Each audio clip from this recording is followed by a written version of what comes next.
Mini Wargamer Dave here from miniwargaming.com. Welcome to the Warmachine extravaganza. Okay, so we're here with Matt, and he has a Khador army.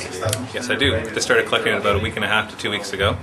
Been working really hard to get them all painted up because I don't like playing with unpainted miniatures. So, take a look. This is about 600 points right here, actually a little less than 600.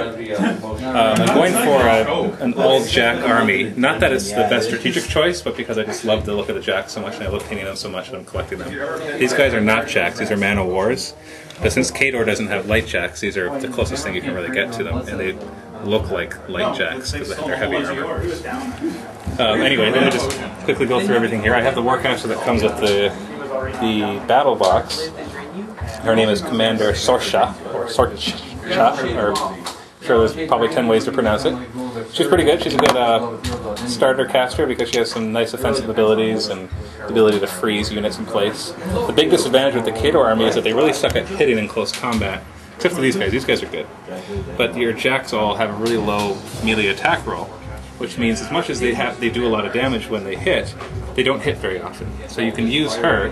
She has the ability to freeze targets in place, so it's easier for them to hit them. Or you just have to allocate focus appropriately to make sure you miss their attacks. Otherwise they do nothing the entire game, which is what I found out last game. We've played 3 games with them so far, and I've won 1 and lost 2. So just starting to get the hang of everything about them. We have this guy right here as a destroyer. He has a nice heavy axe, which is good in close combat. Not a bad cannon, which does he can shoot over units and it has a nice blast, so it can do some damage there. This is the Kodiak. You can notice that he's painted a little different. I got that idea off the box that he comes in. And he's like a bear. He's got these 2 huge claws. When he charges in, if he hits with both his claws, he can do extra things and knock you over. Then we got the Juggernaut. He's probably the strongest in close combat. Has this nice big axe. And then we have the Berserker, he's the weakest of the Jacks. He runs in, he could do a lot of damage, but he's almost like an orc in Warhammer 40k, where it's just unpredictable. When he hits hard, but otherwise he can blow up if you give him too much focus.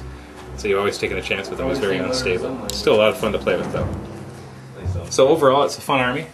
I recommend them if you like big, heavy, slow, kind of beasts moving across the field. That's what drew me to them. And I was trying to get away from the Swarm army because I've done Tyranid and Tomb Kings and all that, so I thought I'd try something I could put more time individually into the models. It took me about an hour or 2 to paint each model individually, which was a lot of time for me. I'm not the greatest painter, so the fact that I actually put that much time into one model is saying something.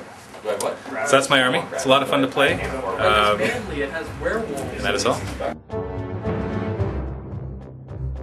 Starting on Monday, July 27th, going until the Friday following that, we are going to have a big Warmachine and Hordes sale on our online store at store.miniwargaming.com. And you're going to be able to get 20% off of the current price on our website of all the Warmachine and Hordes merchandise. From Signar to Khador to the Cricks to any of the Hordes armies as well, or any of the rule books or anything else that is involved with Warmachine and Hordes will all be on sale at 20% off, only from the Monday, July 27th until the following Friday. So if you want to get in on it, you're going to have to make sure you buy between those 2 dates. And remember, this Warmachine extravaganza is for everybody in the whole world.